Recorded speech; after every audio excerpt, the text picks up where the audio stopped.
Welcome everyone, Dylan Gemelli here today with a brand new video for you, and today we're going to talk about how long should you run a steroid cycle. But before we get into that, huge thank you to everybody supporting the channel. You guys are absolutely amazing. I cannot thank you enough. Thank you for all the likes, the subs, the comments, the interactions, the emails. If you haven't yet, please subscribe to the channel. Hit that like button if you haven't on the videos that you're watching, if you're enjoying them. And also make sure to hit that bell icon after you sub, or you're not going to get updates from YouTube when I release new content. And also follow me on Spotify, Google, and Apple, SARM's Expert Podcast. You can get all of these videos in podcast form. That being said, let's jump into this topic. This is a good one, and I definitely want to get into this. So let's talk about steroid cycle lengths. Now, I'm going to have to do a separate video on steroid esters. We're going to talk about short and long esters. But generally speaking, your propionates, your acetates, those are going to be your shorter esters. Your cypionate, your enanthate, these are going to be your longer esters. Boldenone, undecylate. There's different types of longer esters. But basically, in a nutshell, you're going to have long and short esters. So with the longer esters, I generally keep my cycle recommendations to 12 weeks. There are exceptions, just like there's always exceptions to rules. With DECA and equipoise, we've got some really, really long esters. Now, obviously, if you're using like testosterone undecanate or things like those are not commonly used. That's a different subject. I'm just going more mainstream here. So with DECA and equipoise, that's where you're going to want to consider 14 to 16 weeks. Now, in the past, I've always said 16 weeks on equipoise. I've kind of scaled back a little bit to 14 weeks on that. I still do believe that 16 weeks is probably the best on equipoise, just through everything that I've seen and researched over all these years. But 14 weeks is still perfectly suitable, and you've got to understand something. The longer that you run a cycle, we're looking at more diminished returns. What does that mean? So you're going to start to endure more side effects and get less return. And that's when you got to realize it's time to stop. And we don't want to do that too long.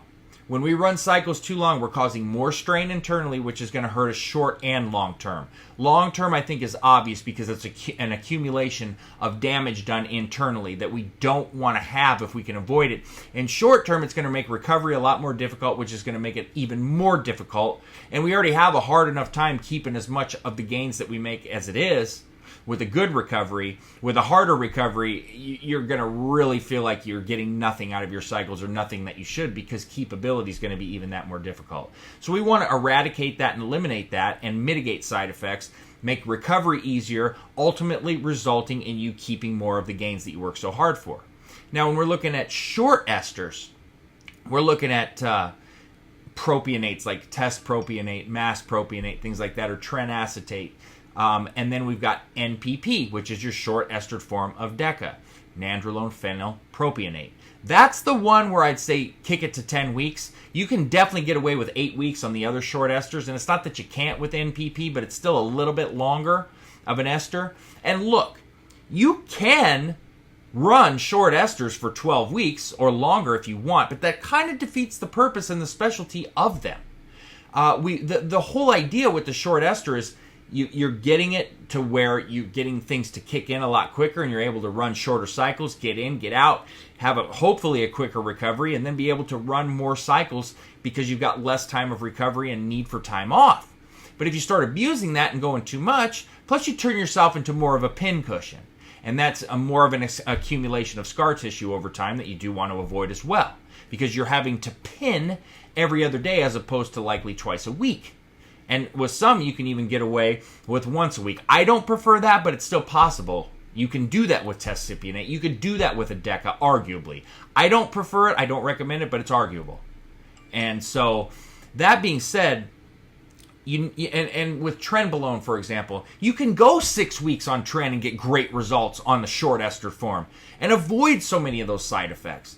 That's where it's perfect for things like this that are more harsh. So being able to get away with only 6 weeks on tren and get great results is amazing. That's what we want, because we don't want to run tren long term. I know I've ran tren plenty of times, so I understand you just want to stay on it. And I've ran it way too long before, and I'll never even go near it again. And I've ran it, 5, 6 times, and I don't want anything to do with it anymore, ever.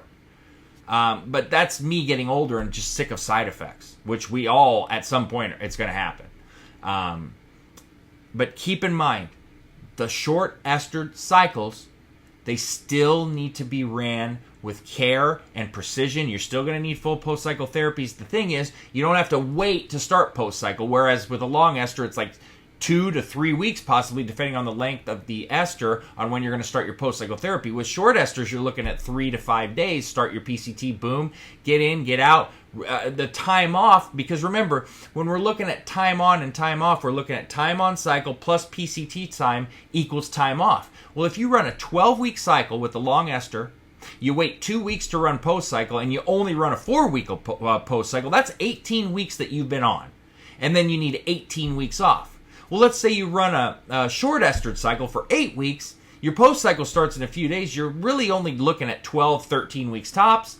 That's over a month and a half difference on when you could start a new cycle or not. That's a big deal. That's a whole nother cycle you could fit in a year if you want, within a year's time frame. That's a big deal. And one could argue it's less strain on you. That's an argument for a different video. But when you're thinking about running cycles, you never want to go too long, okay? It just drags on. It creates more problem. It's not going to give you more benefit. You're not going to keep growing and growing forever, or everybody be walking around 500 and 600 pounds monster machines. That's not how this works. So I know, listen, I get it. You're preaching to the choir if you tell me, but I don't want to get off. It's so good. But there comes a point in time where you got to get off for a variety of reasons. I mean, the obvious is your health, but you don't want to. There's little things that you need to understand on why you want to stop earlier. All right, you want to definitely run it long enough to get what you need out of it. I am not a fan of wasting time and money at all. But you've got to use your head here. Don't be greedy. Do it the right way. And I just try to teach everybody the long-term picture and scenario here so you can get the most out of what you're doing with the least amount of problems. And I really, really, truly care about health and longevity first. So that being said, stay tuned for plenty more to come. Dylan Gemelli signing off.